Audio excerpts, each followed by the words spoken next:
Hello to all my dear students, my name is Sumit Rana. बच्चों, आप सभी का हमारे सुमित राणा बीएससी क्लासेस में बहुत बहुत स्वागत है। जैसा कि आप सभी लोग जानते हैं कि हमारा बीएससी थर्ड ईयर का बॉटनी का ये पहला पेपर हम लोग यहाँ पर लेकर के चल रहे हैं, जिसका नाम है plant resources utilisation, palynology and biostatistics. इसमें प्लांट रिसोर्सेज यूटिलाइजेशन के अंतर्गत हम लोगों ने 3 लेक्चर को डिस्कस कर लिया है। प्रीवियस लेक्चर में हम लोगों ने प्लांट इंट्रोडक्शन या इंट्रोड्यूसिंग ऑफ प्लांट क्रॉप को डिस्कस किया था, किस तरीके से जो एक क्रॉप प्लांट है उसको इंट्रोड्यूस किया गया है या हमारे पूर्वजों ने किस तरीके से उसको बनाया है। अगर आप लोगों ने नहीं देखा है तो प्रीवियस लेक्चर को प्लेलिस्ट में जाकर के जरूर देखें। ठीक है, जितनी भी सीरीज यहाँ पर लेकर के चल रहे हैं, बहुत सारा बेनिफिट आपको मिलने वाला है इन क्लासेस के माध्यम से। आज के इस लेक्चर में हम लोग यहाँ पर जो कुछ शॉर्ट क्वेश्चंस आते हैं आपके एग्जाम के पॉइंट ऑफ व्यू से इंपॉर्टेंट रहते हैं, ठीक है, जैसे कि एनबीपीजीआर हो गया, एक्लिमेटाइजेशन हो गया, इवोल्यूशन ऑफ क्रॉप प्लांट यानी क्रॉप प्लांट का इवोल्यूशन कैसे हुआ, इन सभी के ऊपर शॉर्ट नोट आता है आपके एग्जाम में लिखने के लिए, राइट। तो उसी को हम लोग आज डिस्कस करेंगे यहाँ पर। तो सभी लोग हेडिंग डाल दीजिए फटाफट, सभी लोग हेडिंग डाल दीजिए एनबीपीजीआर। देखिए एनबीपीजीआर क्या है, पहले इसको समझिए। एनबीपीजीआर एक जेनेटिक रिसोर्सेज है स्पेशली, जो कि नेशनल लेवल पर या एक कम्युनिटी है जो कि एक नेशनल लेवल पर वर्क कर रही है। दैट मीन्स इसका फुल फॉर्म हो गया national Bureau of Plant Genetic resources. ठीक है, पीजीआर प्लांट जेनेटिक रिसोर्सेज, और नेशनल लेवल पर, नेशनल ब्यूरो लेवल पर ये क्या कर रहा, काम कर रहा है। इसके अंतर्गत होता क्या है या क्या किया जाता है उसको समझना है। तो पहला पॉइंट देखिए यहाँ पर लिखा हुआ है, सभी लोग ध्यान से देखिए। और जो भी आपको एग्जाम में लिखने के लिए आ सकता है वो मैं यहाँ पर पूरी संभव कोशिश करता हूँ कि आपको वो कंटेंट में प्रोवाइड कराऊँ। तो अभी तक अगर आप लोगों ने हमारे चैनल को सब्सक्राइब नहीं किया है तो कर लीजिए, बेल आइकन दबा लीजिए, जो भी वीडियो लेक्चर डालूंगा सबसे पहले आएगा। चलिए स्टार्ट करते हैं। पहला हमारा प्लांट यहाँ पर लिखा हुआ है, प्लांट इंट्रोडक्शन क्रॉप इंप्रूवमेंट की मोस्ट एंसेंट व सिंपलेस्ट मेथड में से एक है।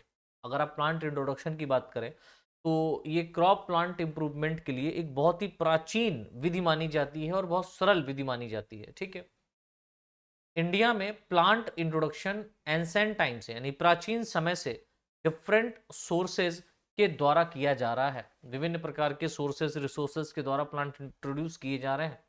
ठीक है, अबाउट 1946 में, ठीक है 1946 में प्लांट इंट्रोडक्शन के कंट्रोल के लिए एक सेंट्रल प्लांट इंट्रोडक्शन एजेंसी, ठीक है, एक सेंट्रल प्लांट इंट्रोडक्शन एजेंसी की स्थापना हुई थी। इंडिया में एग्रीकल्चर या इंडिया एग्रीकल्चर रिसर्च इंस्टीट्यूट, ठीक है, दिल्ली में की गई थी।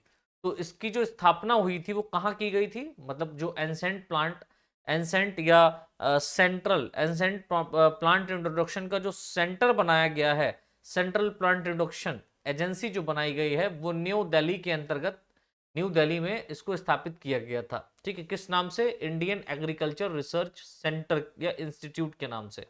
ठीक है, ये दिल्ली के अंदर इसको स्थापित किया गया था। यानी कि आज की डेट में जितने भी प्लांट इंट्रोड्यूस हो रहे हैं डिफरेंट कंट्री से हमारी इंडिया में और इंडिया से डिफरेंट स्टेट में, तो वो केवल और केवल इंडियन एग्रीकल्चर रिसर्च इंस्टीट्यूट के माध्यम से ही हो रहे हैं। ठीक है, नेक्स्ट पॉइंट देखिए लिखा हुआ है 1961 में इन एजेंसीज को इंडियन एग्रीकल्चर रिसर्च इंस्टीट्यूट में एक फ्री डिपार्टमेंट के फॉर्म में स्थापित किया गया था। ठीक है, एक निशुल्क डिपार्टमेंट के रूप में क्या किया गया, स्थापित किया गया था। कब, 1961 के अंतर्गत।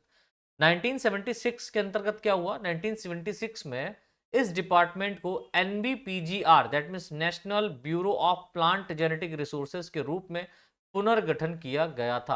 यानी कि जो इंडियन एग्रीकल्चर रिसर्च इंस्टीट्यूट है, इसी को ही एनबीपीजीआर में करीबन 1976 में इसको प्रतिपादित किया गया, नए नाम से इसको रखा गया। नेक्स्ट पॉइंट देखिए लिखा हुआ है एनबीपीजीआर इंडिया में प्लांट इंट्रोडक्शन से रिलेटेड ऑल एक्टिविटीज को कंट्रोल करता है। यानी इंडिया के अंदर आप देखेंगे कि डिफरेंट कंट्रीज से जो भी प्लांट, क्रॉप प्लांट को लाया जाता है, वो सबसे पहले इसी इंस्टीट्यूट के अंतर्गत या यहीं पर उसको लाया जाता है और यहां से उसको रिसर्च किया जाता है, क्वारंटाइन किया जाता है, फिर कहीं देखा जाता है इसमें कोई बीमारी वारी तो नहीं है, फिर इसको डिस्ट्रीब्यूट किया जाता है इंडिया के डिफरेंट स्टेट्स में। ठीक है, नेक्स्ट पॉइंट देखिए लिखा हुआ है इंडिया में किसी भी प्रकार का प्लांट इंट्रोडक्शन केवल एनबीपीजीआर के माध्यम से ही होता है। यानी कि आज की डेट में प्लांट इंट्रोडक्शन जो हो रहा है डिफरेंट स्टेट में या कहीं भी आप देखेंगे तो वो एनबीपीजीआर के माध्यम से ही होता है। ठीक है, एनबीपीजीआर के माध्यम से ही उसको किया जा रहा है, राइट। अच्छा बच्चों, मैं एक बार बता दूं यहाँ पर बीच में रोक के कि इसका जो पीडीएफ फाइल है वो आपके टेलीग्राम ग्रुप सुमित्राना बीएससी क्लासेस में ही मिलेगा। टेलीग्राम में जाकर के सर्च कीजिएगा, अगर लोड नहीं किया तो लोड कर लो और सर्च करना सुमित्राना बीएससी क्लासेस आ जाएगा। नहीं तो यहीं वीडियो के डिस्क्रिप्शन में लिंक दिया हुआ है टेलीग्राम का, उस पर क्लिक करके डायरेक्ट ग्रुप में जुड़ जाइए। तो वहां पर आपको रेगुलर फॉर्म में जो भी यूट्यूब के ऊपर वीडियो अपलोड करी जाएगी उसका पीडीएफ फाइल आपको सबसे पहले पहुंचाया जाएगा। ठीक है, चलिए नेक्स्ट पॉइंट देखिए, लिखा हुआ है एनबीपीजीआर का मुख्य जो कार्यालय है वो इंडियन एग्रीकल्चर रिसर्च इंस्टीट्यूट, ठीक है, IARI दिल्ली में उपस्थित है। यानी कि इंडियन एग्रीकल्चर रिसर्च इंस्टीट्यूट के रूप में एनबीपीजीआर का जो मेन फॉर्म है या मेन कार्यालय है उसको दिल्ली में रखा गया था, IARI दिल्ली। ठीक है, इस तरीके से वहां पर नाम लिखा हुआ है।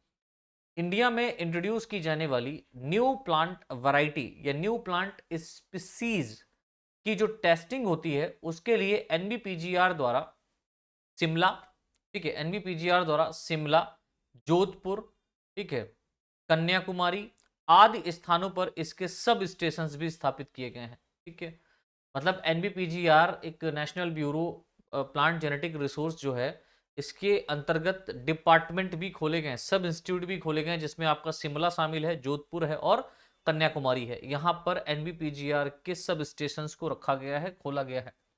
ठीक, नेक्स्ट पॉइंट देखिए, लिखा हुआ है इंट्रोड्यूस की गई प्लांट स्पीसीज के क्वारंटाइन के लिए एनबीपीजीआर में कई सुविधाएं अवेलेबल रहती हैं, राइट। यानी कि प्लांट इंट्रोडक्शन क्या है, प्लांट इंट्रोड्यूस क्या है, ये तो आप लोग जानते हैं, प्रीवियस लेक्चर देखिएगा उसमें मैंने डिटेल में समझाया हुआ है, एक एक बात को वहां पर समझाया है। उसी के तहत जो एनबीपीजीआर है वो इन सब चीजों को अपने अंतर्गत रखता है, अपने अंतर्गत इन सारी एक्टिविटीज को कराता है।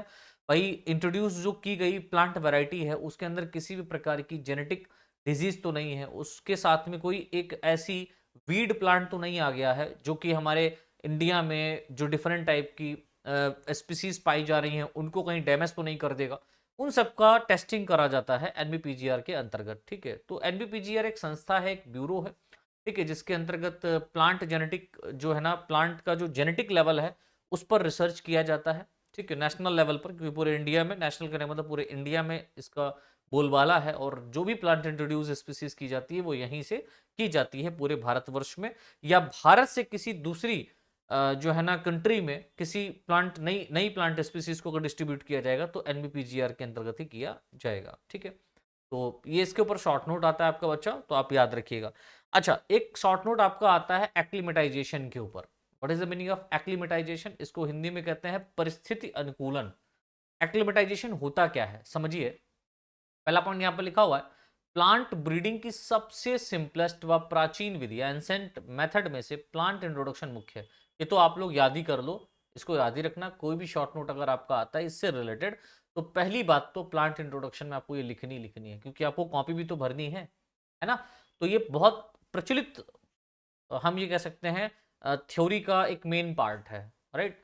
प्लांट ब्रीडिंग की सबसे सिंपलेस्ट एंड एंसेंट मेथड क्या है? प्लांट इंट्रोडक्शन है, जिसमें किसी नए प्लांट स्पीसीज को एक नए एरिया में इंट्रोड्यूस किया जाता है। ठीक है, दूसरी बात समझिए एक्लिमेटाइजेशन क्या है। देखिए लिखा हुआ है एक्लिमेटाइजेशन वह विधि होती है जिसमें किसी प्लांट स्पीसीज अथवा वैरायटी में नए वातावरण के अनुसार, यानी कि जो नया एटमॉस्फेयर है उसके अकॉर्डिंग, ठीक है, खुद को अडॉप्ट करने की कैपेसिटी पाई जाती है, राइट। किसी प्लांट स्पीसीज का अपने नए वातावरण में अडॉप्ट होना क्या कहलाता है? एक्लिमेटाइजेशन कहलाता है। अगर इस पे शॉर्ट नोट है तो लिख देना, 100% आता है, ये बहुत इंपॉर्टेंट है बच्चों। ठीक है, एक्लिमेटाइजेशन आपका हो सकता है कि रखा हो एग्जाम में, डिफरेंट स्टेट हैं, ठीक है, अलग अलग स्टेट में अलग अलग तरीके से एग्जाम होते हैं, तो किसी भी स्टेट में इसको पूछा जा सकता है एक्लिमेटाइजेशन। ठीक है, नेक्स्ट पॉइंट देखिए लिखा हुआ है सामान्यतः एक्लिमेटाइजेशन की प्रोसेस उन जीन के मल्टीप्लाई होने के कारण होती है, यानी कि ऐसे जीन जो मल्टीप्लाई करते हैं, बढ़ते हैं, होने के कारण होती है, जो किसी नए स्पीसीज को नए वातावरण में अडॉप्ट करने के लिए सहायता करते हैं। ठीक है। तो ऐसे जीन में मल्टीप्लीकेशन होगा जो नई एरिया में उसको अडॉप्ट होने के लिए उसको क्या करते हैं, सहायता करते हैं, किसको, नई प्लांट स्पीसीज को। नेक्स्ट पॉइंट देखिए लिखा हुआ है एक्लिमेटाइजेशन बहुत ही शॉर्ट पीरियड में डेवलप हो जाता है या डेवलप हो सकता है, क्योंकि म्यूटेशन होगा या जेनेटिक लेवल पर कोई चेंजेस हो सकता है, ठीक है, तो डेवलप हो सकता है जैसे कुछ घंटों अथवा कुछ सप्ताहों में। किसी भी प्लांट स्पीसीज में एक्लिमेटाइजेशन विकसित होने पर इस स्पीसीज में टेम्परेचर, ह्यूमिडिटी, लाइट इंटेंसिटी तथा एल्टीट्यूड आदि में होने वाले चेंजेस के लिए अडॉप्टेड हो जाता है। ठीक है, अगर कोई भी स्पीसीज अगर नए वातावरण में अपने आप को ढालेगी तो वो उसके टेम्परेचर के लिए अपने आप को ढालेगी, वहां की ह्यूमिडिटी के लिए अपने आप को ढालेगी, लाइट इंटेंसिटी वहां पर कैसी है उसके लिए वहां पर इसको ढालेगी, और उसका एल्टीट्यूड कैसा है, ठीक है, उस लेवल पर ये अपने आप को चेंज कर सकता है, अपने आप को परिवर्तित कर सकता है यदि उसके अंदर ये कैपेसिटी पाई जा रही है। तो सो फार सो गुड, नहीं पाई जा रही है तो दिक्कत वाली बात, ठीक है, नहीं पाई जा रही है तो दिक्कत वाली बात हो सकती है, कोई बात नहीं। हर प्लांट स्पीसीज का अपना अपना नया वैल्यू रहता है, वो अपने हिसाब से सही करता है। चलो नेक्स्ट वन देखिए लिखा हुआ है अनेक पौधों में वातावरण में परिवर्तन होने पर, यानी कि डिफरेंट जो प्लांट्स हैं उनमें जो चेंजेस हो रहे हैं होने पर एक्लिमेटाइजेशन की जो प्रोसेस होती है वो दिखाई पड़ती है, ठीक है, जिसके कारण प्लांट बॉडी में अनेक चेंजेस होते हैं। इसके कारण प्लांट बॉडी में क्या होता है, अनेक चेंजेस। तो डिफरेंट टाइप के जो प्लांट्स हैं अगर उनको किसी नए एरिया में लेकर के या नए क्लाइमेट एरिया में लाया जाता है तो उसके अंदर जब चेंजेस होगा तो वो दिखाई पड़ता है, ठीक है, कि प्लांट बॉडी में चेंजेस होगा, 100% होगा, राइट।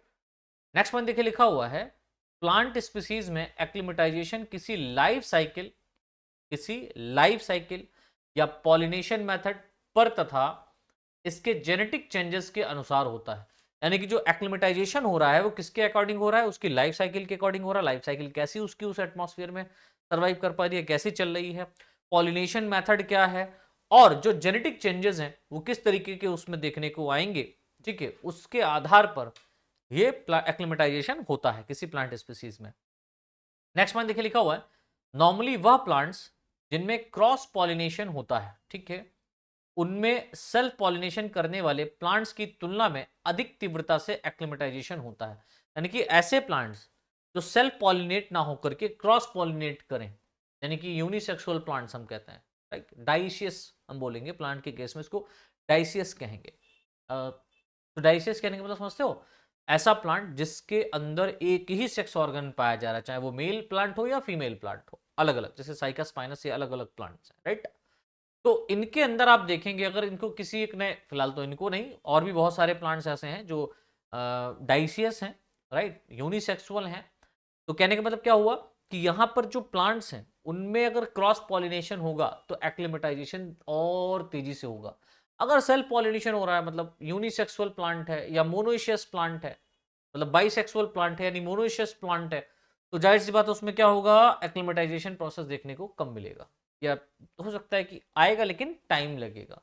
तो क्रॉस पॉलिनेशन में दो अलग वैरायटी हैं उनके बीच में cross pollination, right, variety in the sense क्या मतलब एक ही स्पीसीज की दो अलग, हम ये कह सकते हैं कंडीशंस में रहने वाली स्पीसीज। नेक्स्ट पॉइंट देखिए लिखा हुआ है एक्लिमेटाइजेशन किसी भी जीव को नए वातावरण में स्थापित होने में सहायता करने वाला अत्यधिक महत्वपूर्ण फैक्टर होता है। यानी कि एक्लिमेटाइजेशन एक टाइप का मेथड, एक टाइप का फैक्टर होता है, ठीक है, जो कि किसी नए ऑर्गेनिज्म को किसी दूसरे नए क्लाइमेट्स में या वहां के वातावरण में उसको अडॉप्ट होने के लिए प्रिपेयर करता है या उसको क्षमता प्रदान करता है।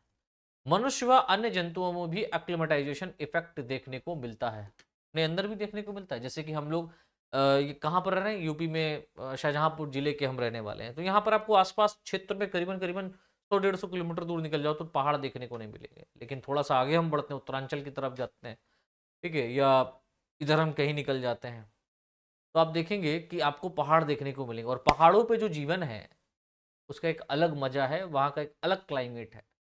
अभी गया था नैनीताल घूमने के लिए, तो जितना ज़्यादा आप ऊंचाई पे जाएंगे उतना ज़्यादा आपके लंग्स के ऊपर, आपके दिमाग के ऊपर प्रेशर बढ़ने लगता है। क्यों? क्योंकि आपको ज़्यादा अमाउंट में ऑक्सीजन चाहिए होगा, और ऊपर साइड में आप जितना बढ़ेंगे वहाँ पर ऑक्सीजन कम है।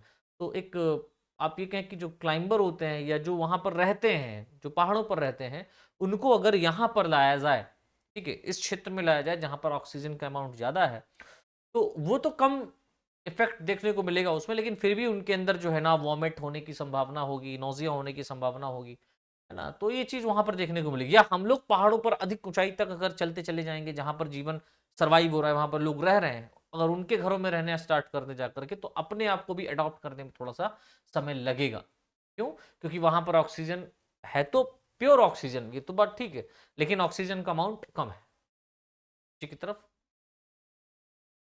ज्यादा है, नीचे मतलब वहां पर दिक्कत होगा आपको, कहने का मीनिंग ये है, राइट। चलिए नेक्स्ट, जो यहां पर आपका शॉर्ट नोट बन सकता है वो है इवोल्यूशन ऑफ क्रॉप प्लांट। ठीक है, इवोल्यूशन ऑफ क्रॉप प्लांट। तो जो क्रॉप प्लांट्स हैं उनमें किस तरीके से इवोल्यूशन होगा उसके बारे में समझना है। पहला पॉइंट देखिए, लिखा हुआ है कई वैज्ञानिकों द्वारा किए गए अध्ययन की सहायता से यह सिद्ध किया गया है कि नेचुरल सिलेक्शन तथा ह्यूमन द्वारा होने वाला artificial selection crop plant species के इवोल्यूशन में सहायता करता है।